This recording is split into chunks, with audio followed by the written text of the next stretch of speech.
Hello everybody, I am Priyanshi Agrawal and this is your channel शिवगुण Academy। आज हम आपको पढ़ाएंगे क्लास 12 का चैप्टर 2 विच इज सॉल्यूशन। कि सॉल्यूशंस क्या होते हैं, इनके टाइप्स क्या होते हैं, और आगे इस चैप्टर में हम कुछ लॉज पढ़ेंगे, हेनरी लॉ, लॉर्ड्स लॉ, हम ये सब चीजें इस चैप्टर में पढ़ेंगे। तो चलिए आप लोग कॉपी पेन ले लीजिए, हम लोग सॉल्यूशंस को स्टार्ट करते हैं।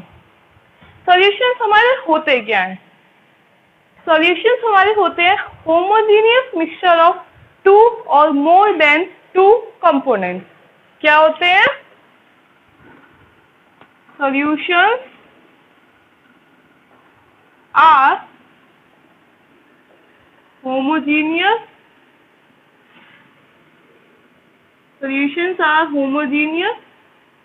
mixture of two or more than two components। Solutions हमारे होते हैं homogeneous mixture of two or more than two components. अब होमोजीनियस से हमारा क्या मतलब है? होमोजीनियस से हमारा मतलब है कि पूरे सॉल्यूशन में उसकी प्रॉपर्टीज सेम रहेंगी। जैसे कि चाहे हम एक गिलास पानी ले रहे हैं, जो एक गिलास पानी की प्रॉपर्टीज होंगी वही हमारे एक टब या एक बकेट वाटर की भी होंगी। ठीक है, होमोजीनियस का क्या मतलब है कि जैसे कि हमारे पास एक बकेट वाटर है, उसमें से हम 1 गिलास वाटर निकाल दें, तो जो प्रॉपर्टीज 1 गिलास वाटर की होंगी वही प्रॉपर्टीज हमारी 1 बकेट वाटर की भी होंगी। तो यही हमारा होमोजीनियस का मतलब है। सॉल्यूशंस हमारे क्या होते हैं? होमोजीनियस मिक्सचर होते हैं दो या दो से ज्यादा कंपोनेंट्स का। अब जो कंपोनेंट हमारा लार्जर क्वांटिटी में प्रेजेंट होता है वो तो हमारा कहलाता है सॉल्वेंट, और जो कंपोनेंट हमारा लेसर क्वांटिटी में प्रेजेंट होता है वो हमारा कहलाता है सॉल्यूट। हम लोग इसे डेफिनेशन की फॉर्म में लिख लेते हैं। द कंपोनेंट, ये सभी डेफिनेशन बहुत ही इंपॉर्टेंट होती हैं वर्ड पॉइंट ऑफ व्यू से, which is present in larger quantity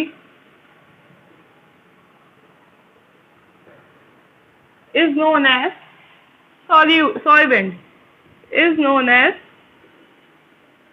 solvent। जो कंपोनेंट हमारा लार्जर क्वांटिटी में प्रेजेंट होता है वो हमारा क्या होता है? Solvent. And the component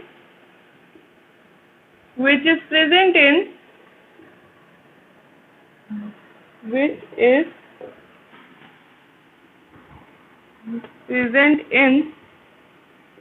lesser quantity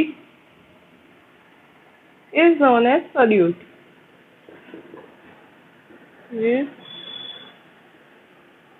known as solute। ठीक है, जो कंपोनेंट हमारा लार्ज क्वांटिटी में प्रेजेंट होगा किसी भी सॉल्यूशन में वो हमारा कहलाएगा सॉल्वेंट, और जो कम क्वांटिटी में प्रेजेंट होगा सॉल्यूशन में वो हमारा कहलाएगा सॉल्यूट।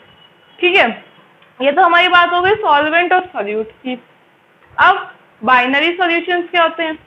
वो सॉल्यूशंस जो हमारे दो कंपोनेंट से मिलके बने होते हैं वो हमारे कहलाते हैं बाइनरी सॉल्यूशंस। ठीक है, the component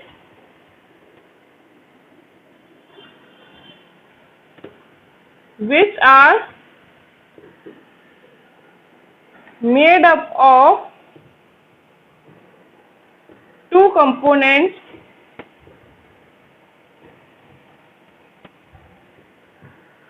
are known as binary solution, are known as binary solution। ठीक है, जो सॉल्यूशन हमारे दो कंपोनेंट से मिलके बने होते हैं वो हमारे कहलाते हैं बाइनरी सॉल्यूशन। ठीक है, आप लोग वीडियो को पॉज करके नोट कीजिए, फिर हम लोग देखते हैं कि कंसंट्रेशन क्या होती है किसी भी सॉल्यूशन की। ठीक है, मैं साइड जाती हूँ, आप लोग वीडियो को पॉज करके नोट कीजिए। अपने नोट्स खुद से जरूर बनाए वरना आपको फायदा नहीं होगा। ठीक है, हो गया? हीट। इसके बाद हम देखते हैं कि कंसंट्रेशन क्या होती है किसी भी सॉल्यूशन की। कंसंट्रेशन टर्म से हम क्या समझते हैं? कंसंट्रेशन होती है the amount of solute dissolved in 1 liter volume of solution or 1 kg weight of solvent is known as concentration of a solution। अब मैंने क्या बोला?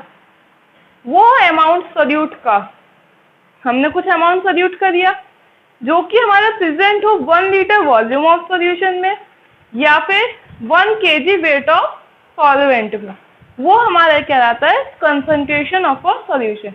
एक बार हम इसे लिख लेते हैं फिर हम समझते हैं।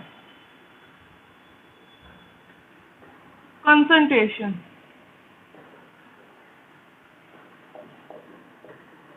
The amount of solute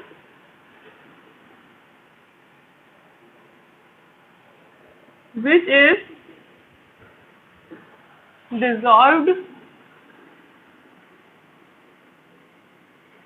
in 1 liter volume of solution, 1 liter volume of solution or 1 kg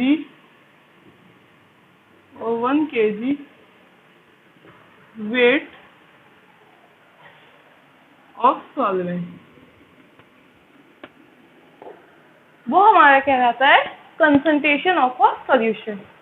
जो अमाउंट हमारा सॉल्यूट का प्रेजेंट है, या तो वो अमाउंट हमारे सॉल्यूट का 1 लीटर वॉल्यूम ऑफ सॉल्यूशन में प्रेजेंट हो या फिर वो हमारा 1 केजी वेट ऑफ सॉल्वेंट में प्रेजेंट हो, तो वो अमाउंट ऑफ सॉल्यूट हमारा कहलाता है concentration of a solution. The amount of solute, जो अमाउंट हमारा सोल्यूट का 1 लीटर वॉल्यूम ऑफ सोल्यूशन, पूरा सोल्यूशन हमारा 1 लीटर हो और उसमें जो अमाउंट सोल्यूट का प्रेजेंट हो, या फिर 1 केजी वेट ऑफ सॉल्वेंट, हमने सॉल्वेंट 1 केजी दिया, उसमें हमने सोल्यूट जितना ऐड किया, वो हमारा कहलाता है कंसंट्रेशन ऑफ अ सॉल्यूशन। ठीक है, अभी इसमें हमारे आगे बहुत सारे कंसंट्रेशन टर्म्स आएंगे, उससे हमें कंसंट्रेशन ऑफ सॉल्यूशन अच्छे से समझ में आएगा। ठीक है, अभी आप इसे इतना समझिए, the amount of solute which is present in 1 litre volume of solution और 1 केजी वेट ऑफ सॉल्वेंट। इसके बाद हम देखते हैं टेम्परेचर इंडिपेंडेंट और टेम्परेचर डिपेंडेंट टर्म्स क्या होती हैं। जैसे कि जो वॉल्यूम है, अब भाई मास तो हमारा नहीं चेंज होगा टेम्परेचर से, चाहे हम टेम्परेचर बढ़ाएं चाहे टेम्परेचर घटाएं, मास क्या चेंज होगा, लेकिन टेम्परेचर बढ़ाने पे वॉल्यूम चेंज हो सकता है। जैसे आप पानी को बॉईल करेंगे तो वो इवोपोरेट हो जाएगा, तो उसका वॉल्यूम चेंज हो सकता है। इसलिए हमारी टेम्परेचर डिपेंडेंट और टेम्परेचर इंडिपेंडेंट दो टाइप्स की कंसंट्रेशन टर्म्स होती हैं। अब टेम्परेचर डिपेंडेंट कौन सी है? अब भाई मास तो चेंज हो नहीं रहा टेम्परेचर से, सिर्फ वॉल्यूम चेंज हो रहा है। तो जिन कंसंट्रेशन टर्म्स में वॉल्यूम आएगा वो हमारी टेम्परेचर डिपेंडेंट हो गई, और जिन कंसंट्रेशन टर्म्स में वॉल्यूम नहीं आएगा वो हमारी टेम्परेचर इंडिपेंडेंट होगा। बस तो हम लोग देख लेते हैं पहले टेम्परेचर डिपेंडेंट टर्म्स। अभी इन सभी टर्म्स को हम डिटेल में पढ़ेंगे। अभी टेम्परेचर डिपेंडेंट टर्म्स जैसे कि percentage weight by volume, percentage volume by volume, molarity हो गया, ppm वेट बाय वॉल्यूम हो गया, ppm वॉल्यूम बाय वॉल्यूम हो गया। ये सब हमारी क्या है? टेम्परेचर डिपेंडेंट टर्म्स है। नॉर्मैलिटी हो गया। इन सभी टर्म्स में हमारा वॉल्यूम का फैक्टर आता है, इसलिए हमारी कहलाती है टेम्परेचर डिपेंडेंट टर्म्स, क्योंकि वॉल्यूम टेम्परेचर से चेंज हो सकता है। इसके बाद हम देखते हैं temperature independent term. Temperature independent term, अब ये टेम्परेचर इंडिपेंडेंट टर्म्स कौन सी होंगी? जिसमें वॉल्यूम नहीं आएगा, जैसे कि percentage weight by wait, molarity, ठीक है, ppm वेट बाय वेट, ये सभी हमारी क्या हो गई, टेम्परेचर इंडिपेंडेंट टर्म्स। और इसमें आ जाएगा आपका मोल फ्रैक्शन। मोल फ्रैक्शन भी हमारा एक टेम्परेचर इंडिपेंडेंट टर्म है।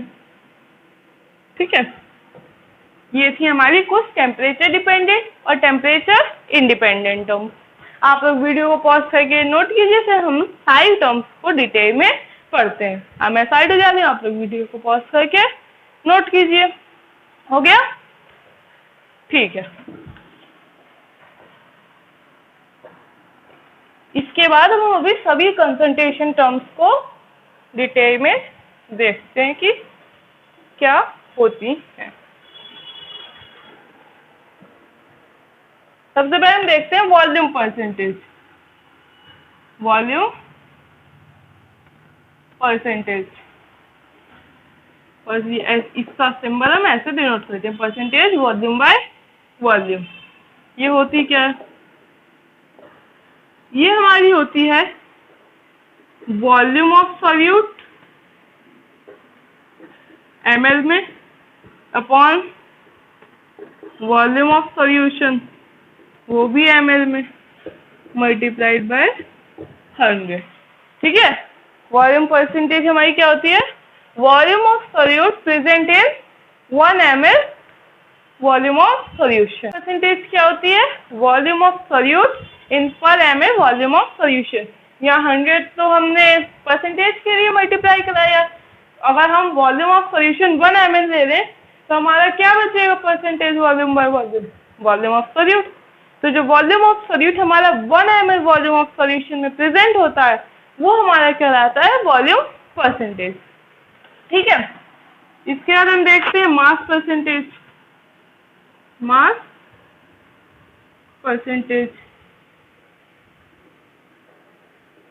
Percentage weight by volume. ठीक है, इसके बाद हम देखते हैं मास percent, mass by volume percentage. Mass percentage तो मास बाय मास हो गई ना, तो मास बाय वॉल्यूम परसेंटेज। अब ये क्या होती है? कुछ नहीं, तो सभी टर्म्स बहुत ही सिंपल होते हैं। मास ऑफ सॉल्यूट, अब मास बाय वॉल्यूम लिख रहे हैं तो ऊपर हम मास ऑफ सॉल्यूट लिख देंगे, वो हमारा होगा ग्राम में, अपॉन नीचे वॉल्यूम है, वॉल्यूम ऑफ सॉल्यूशन वो हमारा होगा ml में इंटू 100। तो जो मास ऑफ सॉल्यूट हमारा प्रेजेंट होगा 1 ml वॉल्यूम ऑफ सॉल्यूशन में, वो हमारा कहलाता है मास बाय वॉल्यूम परसेंटेज। ठीक है, इसके बाद हम नेक्स्ट देखते हैं मोलैरिटी। ये अभी हम सभी टेम्परेचर डिपेंडेंट टर्म्स देख रहे हैं।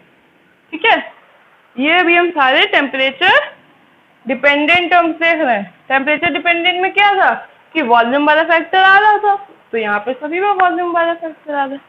मोलैरिटी को हम कैपिटल M से डिनोट करते हैं। ये होती है number of moles of solute in per KG weight of solvent, sorry per KG weight of solute, sorry per litre volume of solution, volume of solution काय में, लीटर में। ठीक है, मोलैरिटी क्या होती है? Number of moles of solute in 1 litre volume of solution. Number of moles of solute कैसे निकलते हैं? नंबर ऑफ मोल्स निकलते हैं mass upon, number of moles निकलते हैं, मास का सिंबल हम W से डिनोट करते हैं, मास अपॉन मोलर मास। ठीक है, नंबर ऑफ मोल्स कैसे निकलते हैं? मास अपॉन मोलर मास। मोलैरिटी क्या होती है? Number of moles of solute in पर लीटर वॉल्यूम ऑफ सॉल्यूशन। कितने नंबर ऑफ मोल्स सॉल्यूट के हमारे प्रेजेंट हैं 1 लीटर सॉल्यूशन में। ठीक है, आप लोग वीडियो को पॉज करके कंसंट्रेशन टर्म्स नोट कीजिए, इसके बाद हम आगे की कंसंट्रेशन टर्म्स देखते हैं। एक हम कंसंट्रेशन देख लेते हैं स्ट्रेंथ। स्ट्रेंथ क्या होती है? वो हमारा मोलैरिटी से रिलेटेड है, इसलिए हम यही देख लेते हैं पहले। ये होती है हमारी मास of solute in 1 litre volume of solution, in 1 litre volume of solution. Strength को हम S से रिप्रेजेंट करते हैं। ये होती है mass of solute in 1 litre volume of solution. Volume of solution ये हो गया हमारा लीटर में। ठीक है, स्ट्रेंथ को हम रिप्रेजेंट करते हैं मास of solute in 1 litre volume of solution. और मास ऑफ सॉल्यूट को हम यहाँ पे किस में देंगे? ग्राम में। ठीक है, अब जरा यहाँ देखिए, यहाँ m is equal to n by V बनी हमारी इक्वेशन। इसको हम इक्वेशन नंबर 1 मान देते हैं। इधर देखिए, नंबर ऑफ मोल्स को मैंने क्या बताया? मास upon molar mass into volume. Molar mass को m नॉट से रिप्रेजेंट कर देते हैं क्योंकि यहाँ पे कैपिटल M ऑलरेडी। तो ये हमारी होगी मोलैरिटी। स्ट्रेंथ क्या हुई? Mass upon volume of solution. अब इन दोनों को जरा डिवाइड कराइए, देखिए क्या आता है। m अपॉन s करिए, w upon m not into volume upon w upon volume. Volume से वॉल्यूम कैंसिल, w से w कैंसिल, बचा क्या? 1 अपॉन m नॉट। तो इससे हमें क्या रिलेशन निकला? S is equal to molarity into molar mass. S is equal to molarity into molar mass, यानी कि स्ट्रेंथ और मोलैरिटी का हमें यहाँ पे रिलेशन पता चल गया। Strength is equal to molarity into molar mass. ठीक है, स्ट्रेंथ क्या होती है? Mass of solute upon volume of solution. आप लोग वीडियो को पॉज करके ये सभी कंसंट्रेशन टर्म्स को नोट कीजिए। इसके बाद अब हम आगे और कंसंट्रेशन टर्म्स को देखते हैं। हो गया? इसके बाद हम अपनी नेक्स्ट कंसंट्रेशन टर्म देखते हैं, नॉर्मैलिटी। अब ये नॉर्मैलिटी क्या होती है? इसका सिंबल होता है n। ठीक है, देखते हैं। ये होता है number of equivalent of solute in पर लीटर वॉल्यूम ऑफ सॉल्यूशन। अब ये क्या है? जैसे कि नंबर ऑफ मोलैरिटी क्या थी? Number of moles of solute in पर litre volume of solution.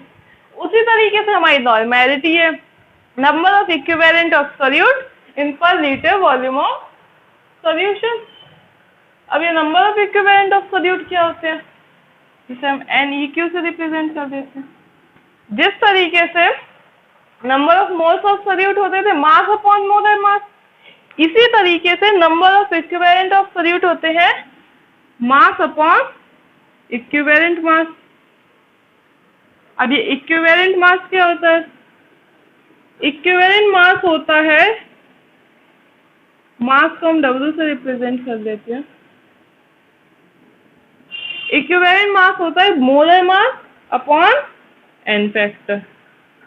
n factor ऊपर आ जाएगा, तो ये बन गया। Number of moles of solute हमारे क्या होते थे? मास अपॉन मोलर मास। उसी तरीके से number of equivalent of solute क्या होते हैं? Mass upon equivalent mass. Equivalent mass क्या होता है? Molar mass upon n factor. अब ये n फैक्टर क्या होता है? जैसे कि कोई भी एसिड है HCl, तो इसके लिए n फैक्टर होगा 1। कोई भी एसिड के लिए अगर हमें n फैक्टर निकालना हो तो जितने H+ वो दे सकता है वो उसका n फैक्टर हो गया। जैसे कि HCl का 1। किसी भी बेस के लिए निकालना हो तो जितने OH- दे सकता है उतना उसका हो गया n फैक्टर। जैसे कि NaOH के लिए 1। और अगर किसी भी सॉल्ट के लिए निकालना हो जैसे कि NaCl, तो जितना मैग्नीट्यूड है पॉजिटिव या नेगेटिव चार्ज का वो हो गया उसका n फैक्टर। जैसे कि Na पॉजिटिव होता है, Ci नेगेटिव, तो इसका भी n फैक्टर हो गया 1। ठीक है, तो इस तरीके से हम n फैक्टर निकाल सकते हैं। और एक और एग्जांपल ले लेते हैं सॉल्ट का, जैसे कि Al2SO4 का होल ट्राई। इसका n फैक्टर क्या होगा? Al3 पॉजिटिव होता है, वो 2 है यानी कि 6। इसी तरीके से SO4 2 नेगेटिव होता है, वो 3 है यानी कि -6। पॉजिटिव चार्ज भी 6 है, नेगेटिव चार्ज भी 6 है, तो इसका n फैक्टर क्या हो गया? 6। ठीक है, इस तरीके से हम n फैक्टर निकालते हैं। कोई भी एसिड के लिए जितने H+ वो दे सकता है उतना उसका n फैक्टर। बेस के लिए जितने OH- दे सकता है वो उसका n फैक्टर। सॉल्ट के लिए जितना मैग्नीट्यूड है पॉजिटिव और नेगेटिव चार्ज का वो हो गया उसका n फैक्टर। ठीक है, तो नॉर्मेलिटी का हमारा फॉर्मूला क्या बना, नंबर ऑफ इक्विवेलेंट की वैल्यू रख देते हैं हम यहाँ, mass into N factor upon molar mass into volume. ये हमारा फॉर्मूला बन गया नॉर्मेलिटी के लिए। ठीक है, तो ये तो हो गया हमारा नॉर्मेलिटी का फॉर्मूला, आप लोग इसे भी नोट कर दीजिए। इसके बाद हम नेक्स्ट देखते हैं परसेंटेज वेट बाय वेट। ठीक है, अभी अच्छा हम लोग पहले टेम्परेचर डिपेंडेंट टर्म्स देख रहे थे, तो इसलिए हम ppm weight by volume and ppm volume by volume देख रहे थे पहले। ठीक है, टेम्परेचर डिपेंडेंट टर्म्स देख रहे थे, इसमें भी कुछ नहीं। पीपीएम की फुल फॉर्म होती है पार्ट्स पर मिलियन। क्या है ये, पार्ट्स पर मिलियन। अब मिलियन क्या होता है बताइए, मिलियन क्या होता है, 10 की पावर 6। तो पीपीएम वेट बाय वॉल्यूम क्या हो जाएगा, मास ऑफ सॉल्यूट, ऊपर वेट है तो मास ऑफ सॉल्यूट अपॉन नीचे वॉल्यूम है तो वॉल्यूम ऑफ सॉल्यूशन। अभी हमारा पीपीएम में बात हो रही है, यानी कि पार्ट्स पर मिलियन में, तो हम यहाँ पे 10 की पावर 6 से मल्टीप्लाई करा देते, बस ये हमारा निकल आया पार्ट्स पर मिलियन में। अब मास ऑफ सॉल्यूट हम यहाँ रखते हैं ग्राम में, वॉल्यूम ऑफ सॉल्यूशन रखते हैं एमएल में, बस इसी तरीके से हम पीपीएम वॉल्यूम बाय वॉल्यूम को लिख लेते हैं। ऊपर वॉल्यूम आना है तो वॉल्यूम ऑफ सॉल्यूट, वो भी हम एमए में लेंगे, अपॉन नीचे ही वॉल्यूम आना है तो वॉल्यूम ऑफ सॉल्यूशन, वो भी हम एमए में लेंगे। पार्ट्स पर मिलियन में बात हो रही है, 10 की power 6। Volume of solute in 1 ml volume of solution is known as ppm volume by volume. यही तो मैंने कंसंट्रेशन बताई, देखिए मास और amount of solute dissolved in 1 litre volume of solution या फिर 1 kg वेट ऑफ सॉल्वेंट। वही तो यहाँ हो रहा है, ऊपर हम हर जगह सॉल्यूट की बात कर रहे हैं, नीचे हम सॉल्यूशन की बात कर रहे हैं। और मैं कंसंट्रेशन की डेफिनेशन में एक चीज और बोल रही हूँ, 1 kg वेट ऑफ सॉल्वेंट। अब ये सॉल्वेंट वाली बात भी अभी आगे आएगी, वो हमारी टेम्परेचर इंडिपेंडेंट टर्म है, इसलिए अभी हम उसे भी आगे देखेंगे। ठीक है, तो कंसंट्रेशन आपको यहाँ क्लियर होनी चाहिए कि हम सॉल्यूट की बात कर रहे हैं, सॉल्यूशन की, कि कितना सॉल्यूट हमारा 1 लीटर सॉल्यूशन में डिसॉल्व हो सकता है। ठीक है, तो ये हमारा हो गया पीपीएम वेट बाय वॉल्यूम और पीपीएम वॉल्यूम बाय वॉल्यूम। इसके बाद हम अपनी टेम्परेचर इंडिपेंडेंट टर्म स्टार्ट करते हैं। हम देखते हैं परसेंटेज वेट बाय वेट। ठीक है, अब ये क्या होती है परसेंटेज वेट बाय वेट, ये भी उसी तरीके से मास ऑफ सॉल्यूट, ये हमारा ग्राम में होगा, अपॉन मास ऑफ सॉल्यूशन, ये भी हमारा ग्राम में होगा, into 100। Mass of solute in per gram mass of solution is known as percentage weight by weight. Simple. ठीक है, mass of solute upon mass of solution multiplied by 100 is known as percentage weight by weight. इसके बाद next concentration term देखते हैं mole fraction. कि अभी mole fraction क्या होता है, इसको हम ईटा से रिप्रेजेंट करते हैं, ये हमारा ईटा का सिंबल होता है। ठीक है, अभी मोल फ्रैक्शन क्या होता है इसे आप लोग बहुत अच्छे से समझिएगा, ये कंसंट्रेशन टर्म मोल फ्रैक्शन बहुत जगह यूज होती है। मोल फ्रैक्शन होता है रेशियो होता है, इसकी हमारी कोई भी यूनिट नहीं होती है, ये हमारा एक रेशियो होता है। किसका रेशियो होता है, नंबर ऑफ मोल्स का रेशियो। जैसे कि कोई भी हमारा एक सॉल्यूशन है, वो हमारा 2 कंपोनेंट से मिलकर बना हुआ है, ए एंड बी। ठीक है, तो इसका हमें मोल फ्रैक्शन कैसे पता चलेगा, मोल फ्रैक्शन होता है, मान लीजिए हमें मोल फ्रैक्शन निकालना है ए कंपोनेंट का, एक सॉल्यूशन है 2 कंपोनेंट से मिलकर बना हुआ है ए एंड बी, तो हमसे कहा गया कि मोल फ्रैक्शन निकालो कंपोनेंट ए का, तो हम वो कैसे निकालेंगे, number of moles of solute of A upon total number of moles.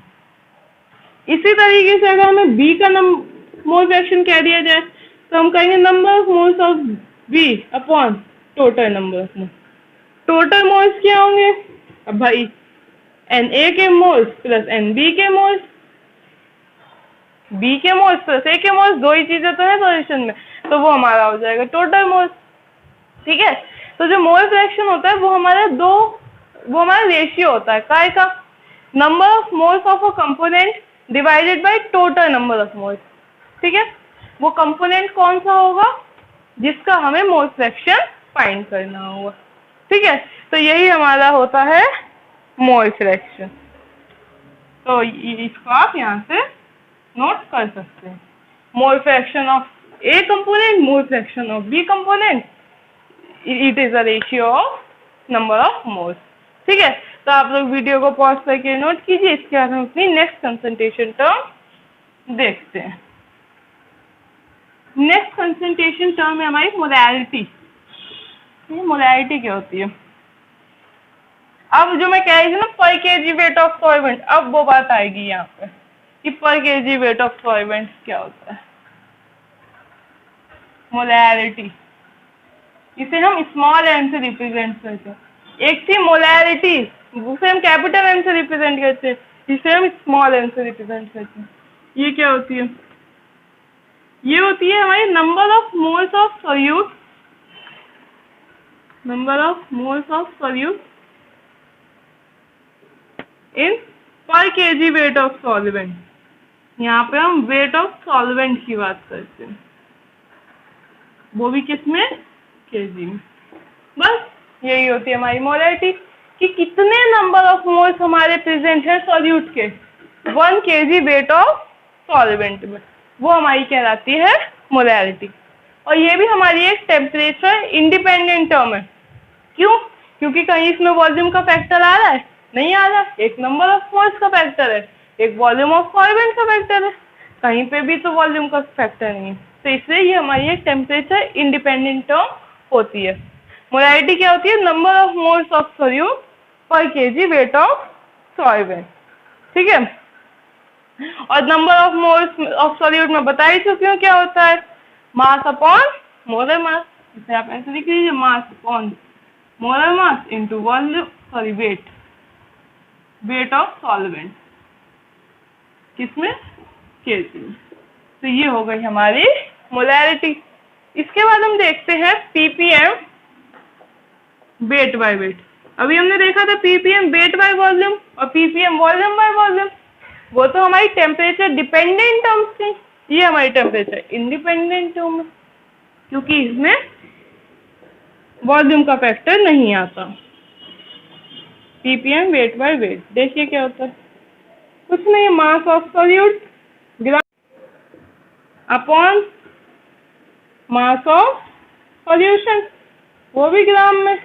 अब यहाँ हम पीपीएम की बात कर रहे हैं, इसे 10⁶ से। क्या होता है ppm weight by weight, mass of solute present in 1 gram mass of solution is known as ppm weight by weight. ठीक है, ये तो हो गया। अब मैं आपको एक इम्पॉर्टेंट रिलेशन बताती हूँ जो कि बहुत सी जगह पे काम आता है। नंबर ऑफ मोल्स होता है हमारा Q अपॉन Na के बराबर। Q क्या है, क्वांटिटी या मास हम कह सकते हैं। ठीक है, N क्या है, एवोगैड्रो नंबर, ये तो अब आप सभी को पता होगा, एवोगैड्रो नंबर, इसकी वैल्यू क्या होती है 6.022 इंटू 10⁻23। ठीक है, नंबर ऑफ मोल्स हमारा किसके इक्वल होता है, क्वांटिटी अपॉन एवोगैड्रो नंबर के। ये कुछ मैं रिलेशन बता दूं जो कि बहुत सी जगहों पे काम आते हैं। नंबर ऑफ मोल्स और करके इक्वल होता है मास अपॉन मोलर मास के, ये भी मैंने अभी बताया कि number of moles mass upon molar मास के इक्वल होते हैं। और किसके इक्वल होता है, वॉल्यूम ऑफ गैस अपॉन 22.4। ये इम्पॉर्टेंट रिलेशन है जो कि बहुत सारे न्यूमेरिकल्स को सॉल्व करने में हेल्प करता है। ठीक है, नंबर ऑफ मोल्स का इक्वल होता है क्वांटिटी अपॉन एवोगैड्रो नंबर, मास अपॉन मोलर मास, या फिर वॉल्यूम ऑफ गैस अपॉन 22.4। ठीक है, तो आप लोग वीडियो को पॉज करके नोट कीजिए। इसके बाद अब हम लोग आगे देखते हैं। यहाँ पे हमारे कंसंट्रेशन टर्म्स खत्म होते हैं। इसके बाद अभी हम आगे एक टेबल देखेंगे जो कि आपके लिए बहुत ही ज्यादा इम्पोर्टेंट है। तो आप लोग वीडियो को पॉज करके पहले ये नोट कीजिए। हो गया। इसके बाद हम देखते हैं टाइप्स ऑफ सॉल्यूशन। पहले तो एक बात मैं आपको बताती हूँ कि जो फेज है सॉल्यूशन का, कि मतलब कि सॉल्यूशन हमारा सॉलिड होगा, लिक्विड होगा या गैस होगा, ये किस बात पे डिपेंड करेगा? फेस ऑफ सॉल्यूट पे या फेस ऑफ सॉल्वेंट पे? फेस ऑफ सॉल्वेंट पे, क्योंकि भाई जो चीज सॉल्यूशन में ज्यादा क्वांटिटी में प्रेजेंट होगी उसका जो फेज होगा वही फेज तो हमारा सॉल्यूशन का भी होगा। जैसे कि अगर आप चीनी को पानी में घोलें, चीनी हमारी सॉलिड है और वाटर हमारी लिक्विड है, शुगर हमारी सॉलिड है, वाटर लिक्विड है। तो अगर आप शुगर को सॉल्यूट मानते हैं और वाटर को सॉल्वेंट, उसे मिला के आप एक सॉल्यूशन बनाते हैं, तो वो सॉलिड थोड़ी बनेगा भाई, बनेगा तो लिक्विड ही। जब शुगर को वाटर में मिक्स करेंगे तो हमारा एक शुगर सिरप यानी शुगर सॉल्यूशन तैयार हो जाता है जिसका फेज लिक्विड होता है। तो इस समय ये पता चलता है कि जो सॉल्यूशन का फेज होगा वो हमारा सॉल्वेंट के फेज पे डिपेंड करेगा।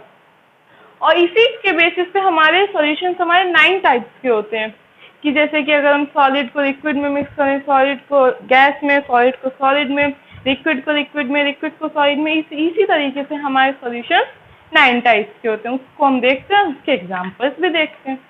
पहला, अगर हम सॉल्यूट फिर सॉलिड और सॉल्वेंट भी सॉलिड, तो हमारा सॉल्यूशन कैसा बनेगा? सॉलिड, क्योंकि सॉल्वेंट का फेज कैसा है? Solid. Example, copper plus zinc. अगर हम कॉपर और जिंक दोनों ही सॉलिड है, इन दोनों को आपस में मिक्स करें तो हमारा बनता है ब्रास। तो ये हमारे सॉलिड इन सॉलिड का एग्जाम्पल है। अगर सॉल्यूट हमारा लिक्विड हो, सॉल्वेंट हमारा सॉलिड हो, यानी कि लिक्विड इन सॉलिड सॉल्यूशन, उसका फेज कैसा होगा? सॉलिड, क्योंकि सॉल्वेंट का कैसा है? Solid. Example, mercury plus copper amalgam. Amalgam हमारा एक एलॉय होता है जो हमारा मरकरी और कॉपर से मिलकर बनता है। ये हमारा एग्जाम्पल होता है liquid in solid solvent solution का। अगर सॉल्यूट हमारा गैस हो, सॉल्वेंट हमारा सॉलिड हो, यानी कि गैस इन सॉलिड सॉल्यूशन, तो सॉल्यूशन का फेज कैसा होगा? सॉलिड, क्योंकि सॉल्वेंट का भी कैसा है? सॉलिड।